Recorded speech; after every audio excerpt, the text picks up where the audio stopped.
lot of money on infrastructure requirement, on right social welfare requirement. But even on this side, there is a lot of pressure on your financing. Okay. Finally, subsidies given by the government. Populism. Subsidies given by the government. Free electricity, free food grains. Whether this is good or bad, I'm not discussing that. We'll discuss when I take up subsidy separately. Right? But have you seen more and more state governments, central government providing more and more subsidies? So now the question arises, if you keep on providing subsidies, are they going to provide more benefit or they are going to lead to negative consequences in the future? But more importantly, today, if you provide subsidy, your revenue expenditure will be higher. If your revenue expenditure is higher, right, it will lead to, right, basically fiscal deficit. Okay, right. So these are some of the challenges regarding public expenditure management. Public expenditure management. Okay. Now, what is the way forward? What is the way forward? What reforms should be implemented strictly? One is FRBM Act. We have discussed FRBM Act. Under FRBM Act, what is the target of RD? 0%. What is the target for FD? 3%. So if I can reduce FD and RD to FRBM targets, don't you think our finances are much more stronger compared to earlier situation?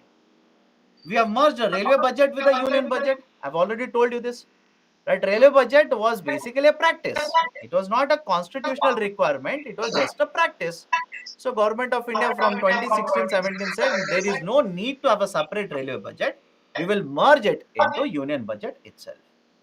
Rationalization of subsidies, right? Rationalization, right? Please tell me, did we discuss one method how government is rationalizing subsidies? Let me know. Sir, you have not discussed anything related to rationalization. I've given you example of LPG subsidy. Correct. I've given you example of LPG subsidy while solving one of the questions earlier.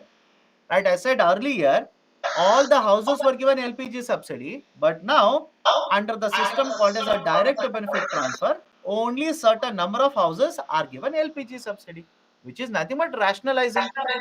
Right. There is also a system which has been implemented by the government, PFMS, Public Financial Management System. Under PFMS, we are basically trying to track. PFMS is a system, very simple, it's a system.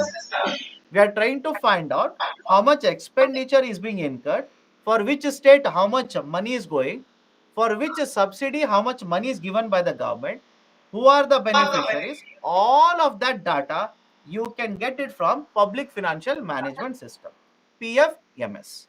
Right, so these are some of the government measures for effective public expenditure management. Okay. Our second point, decreases deficit. My dear, earlier railway budget was prepared by railway ministry and other expenditures were prepared by finance ministry. Now please tell me, what is the effective way for incurring expenditure? Two different ministries preparing expenditure budgets, or only one ministry preparing expenditure budgets for railways, roadways, waterways, airports, etc. What do you think? What does your mind say? Which is more efficient methodology?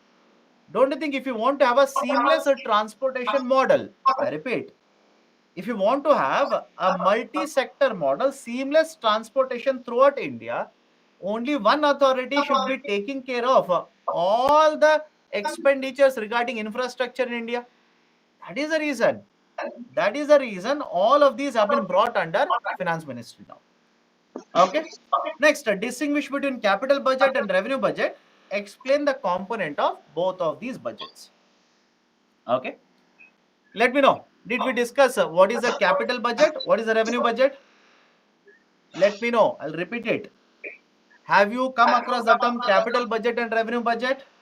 If the question is asked for 250 words, can you write? If the question is asked for 150 words, can you write? In fact, this question was asked for 150 words. This was asked for 150 words. So tell me now, don't you think for these kind of questions, the challenge that you will face is writing this in 150 words? I hope you understand. The challenge that you will be facing is how do you compile everything that you discussed in 150 words? right? So we have already discussed. It's basically a factual question, a basic question. Right? Practice it.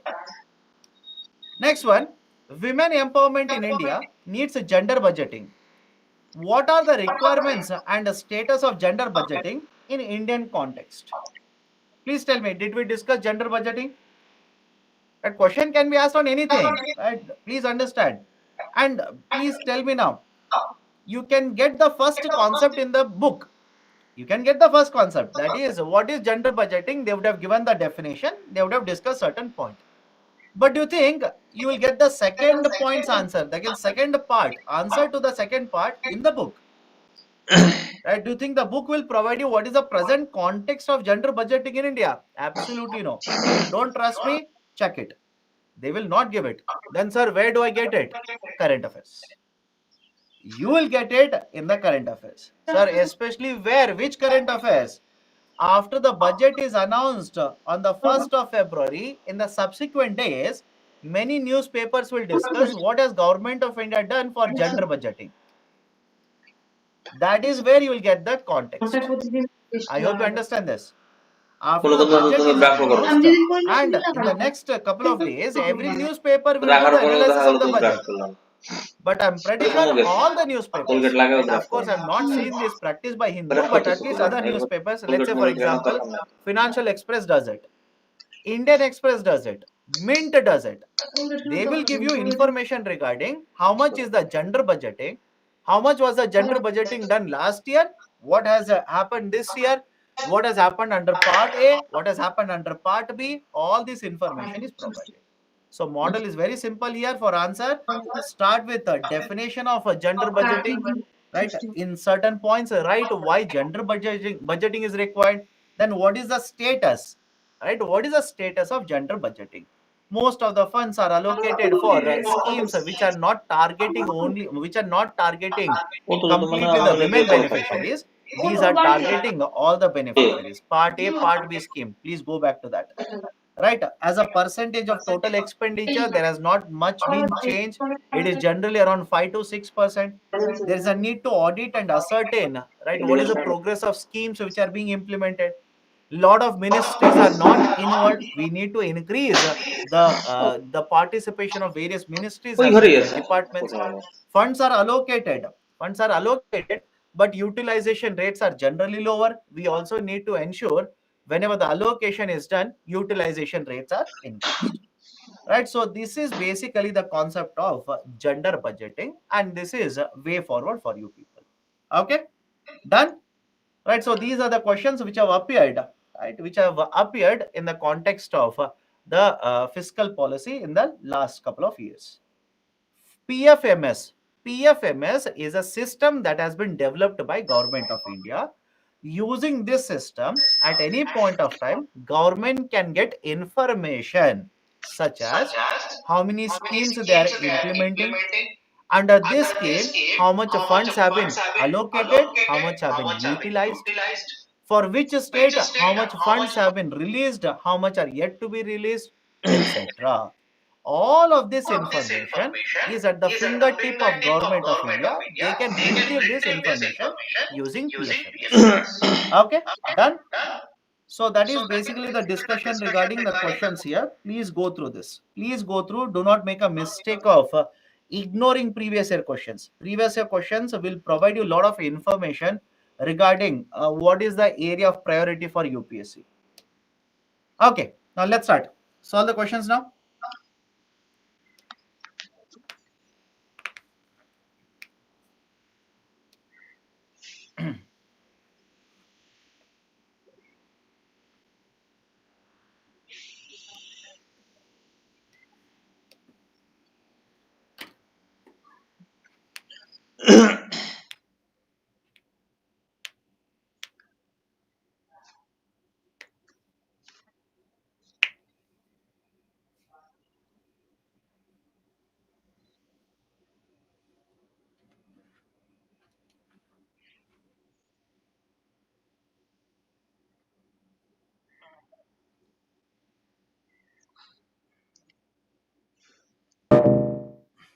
Okay, 47% have answered correctly. Let me start.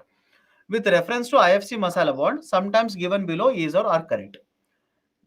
International Finance Corporation, which offers these bonds, is an arm of the World Bank. Now, please understand, World Bank, right, basically consists of multiple institutes. World Bank is a group of institutions. One of the institutions is IFC, International Finance Corporation. So it was this IFC which was which was the authority which issued the IFC Masala bond. So first statement is correct. They are the rupee denominated bonds and are source of debt financing for the public and private sector.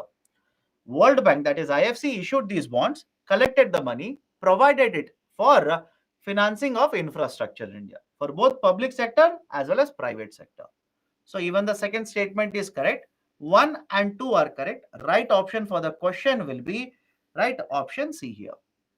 But sir, you didn't tell about World Bank. My dear, please check it. When I discussed masala bonds, I made it a point to say that these can be issued by institutions as well. Right? I made it a point to say that I said these are issued by the institutions as well. Please check it. Please check. I've written it as well. Right? And moreover, please understand my point here. This was there current affairs 3 to 4 years ago. This was there in the current affairs 3 to 4 years ago. Suddenly, if it is there in the current affairs, can UPSC pick up a question? Let me know. Can UPSC pick up a question suddenly from current affairs? Of course, yes. You cannot say faculty did not discuss it, so you can't ask me. You can't say that. I hope you understand. You can't say that. They will pick it up. For example, this is one homework for you. Please read. It is your duty to read. Please read. Have you come across now a tool used by SEBI, introduced by SEBI, CDF? Let me see how many of you have read the newspapers now. Have you come across a tool that was used, launched by SEBI recently, CDMDF? If you say no, sir, then I will understand 100% you are not reading newspaper. Simple. Right? I for sure will understand 100% you are not reading newspapers. Right? This is very, very important as far as I'm concerned. Can be asked in UPSC prelims next year. Right? Very recently it was there in the newspaper, announced in the budget, and launched very recently. Now, like this, after 1 month, one more tool can be launched by government. Can you go to UPSC and say economic classes are over, so you cannot ask me a question after economic class, whatever current affairs is there? Don't do that. It is your duty to read, my dear. Become serious now. Get serious. It is your duty to read. Please read the newspapers very much with attention, with focus. Right? So this is your homework. This is your assignment. Take it up. Okay. So that was there in the current affairs. Hence they've asked from current affairs.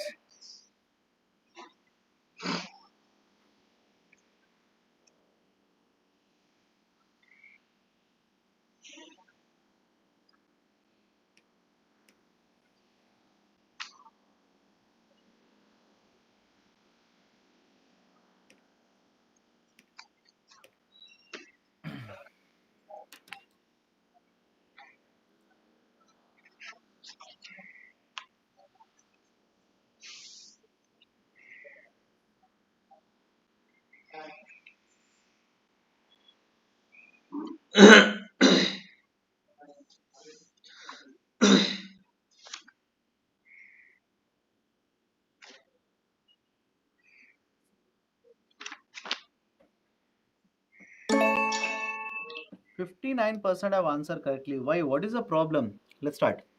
Commercial paper is a short-term unsecured promissory note. Correct or wrong? Please do let me know. Commercial paper is short-term. Yes. Is it a promissory? Promissory means what? Issuer is promising repayment. That's it. I've told the term promissory note at least 4 to 5 times now. Promissory means the issuer is promising a payment. That's a promissory note. So commercial paper is a short-term unsecured. Yes. Promissory note. Correct. Certificate deposit is a long-term instrument.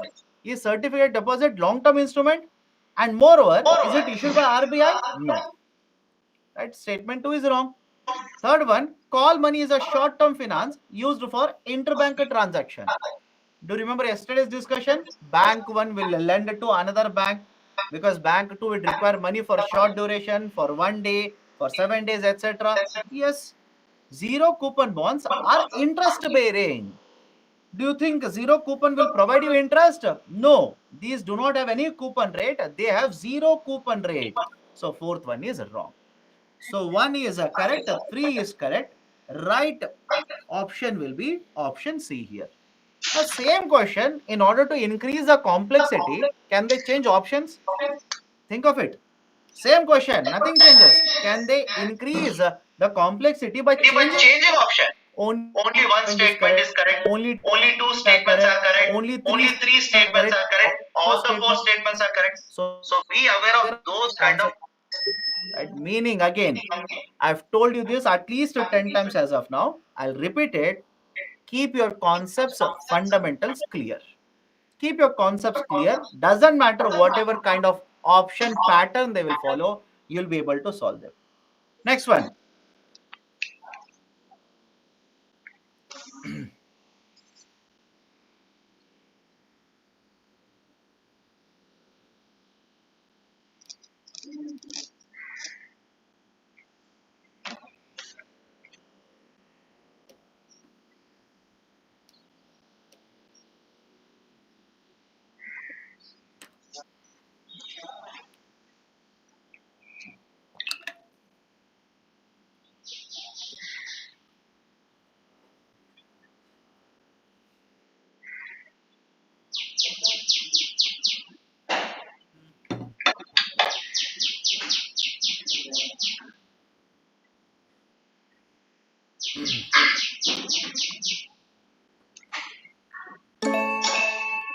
Okay, 57% have answered correctly. It should have been higher.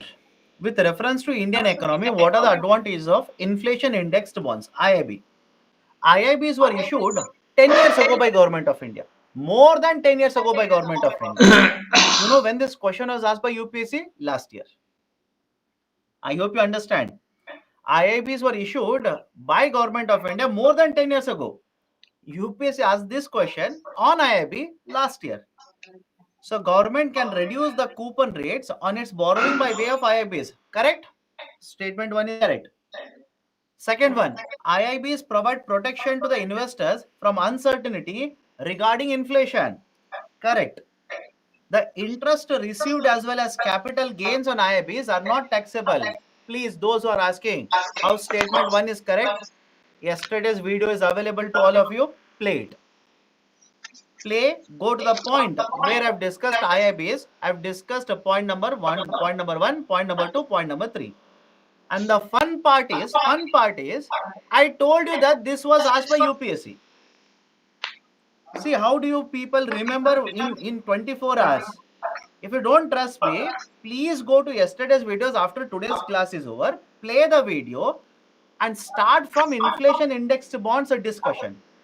Let me know whether I've told you these points. I said government will be able to reduce the cost of borrowing. I took bond 1, bond 2, gave an explanation. I said, right, all these are taxable also. And at the same point of time, I told you UPSC had asked this question earlier. Right? I told you UPSC had asked a question on this earlier. Right? And today you are making a mistake on it. Right? So point one is correct, point two is correct, third point is wrong. So right option will be option A, 1 and 2 only. And those who are arguing, sir, you have not told this yesterday, do me a favor, my dear. Do me a favor. And this is a favor for yourself also, to understand what is your memory capacity. Check check the discussion on inflation index bond. Then tell me, sir, I checked the complete discussion on IIB. Nowhere you have told about this. Let me know. Those who are arguing, no, sir, you are lying. You have not told. Check it. Check it. Let's go to the next one. This was asked this year only.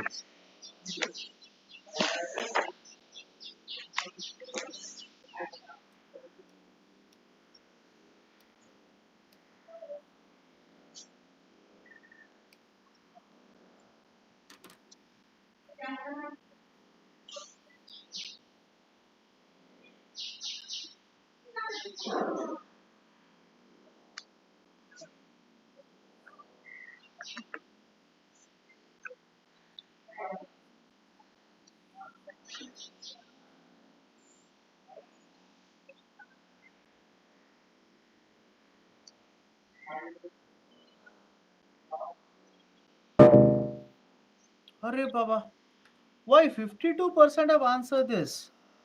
Why? Why? What is the issue? Consider the following markets. How many of the above are included in the capital market? Point number one, government bond market. Please tell me, is it part of capital market or money market? Is it part of capital market or not? Of course, yes. Bond market is a capital. Arre, sir, money market. How? What is the argument? After discussing so much, what is the argument? Yesterday, did we discuss this or not? At least tell me that. Right, I'll tell you. There is a table. Check it. Check with annotations. Please check with annotations. There's a table. On one side, there's a money market. On the other side, there's a capital market. I've written treasury bill. I've written in the PPT also treasury bill. Maturity less than 1 year or more than 1 year. I asked you a question. Then I said government bonds. Maturity more than 1 year. Where it will fall? I asked you a question. So yesterday I've discussed. Today you have forgotten. Great. Within 24 hours, you people are forgetting. So government bond market, capital market. Call money market, straightforward, right? Money market. Treasury bill, money market. Stock market, it is capital market. So 1 and 4 are right. Right option will be option B, only 2. Now this is a concerning factor for you. Trust me, this should be a concern for you. You are discussing it yesterday. Today you are forgetting, my dear. Why? It shows that your memory capacity is very weak. Second, it shows to what extent you are concentrated in the classroom. And third, mainly it shows how much you are revising. Mainly it shows to what extent you are revising. Right? So you take a call based on all of these. You take a call whether you want to be sitting with concentration, whether you want to revise or not. You take a call. Done? Okay, so this is the discussion regarding financial market. Let me enter into the next concept, international trade. Very, very important chapter, international trade. Before that, if there are any questions, let me know. We can take a small break. After that, we can start with the discussion now. Okay. Why don't companies directly issue masala bonds? Companies are also allowed to issue masala bonds. Who said companies are not allowed to issue masala bonds?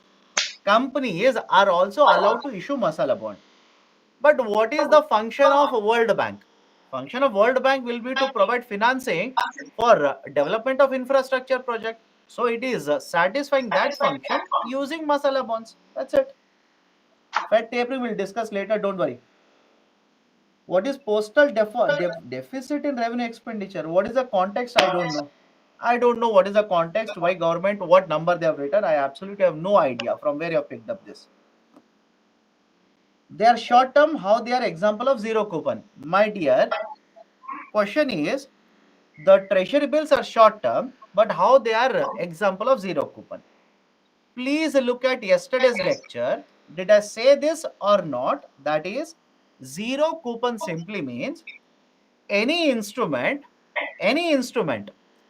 which will be issued at a discount, and after maturity you will get the face value. Please do let me know. Did I say this or not?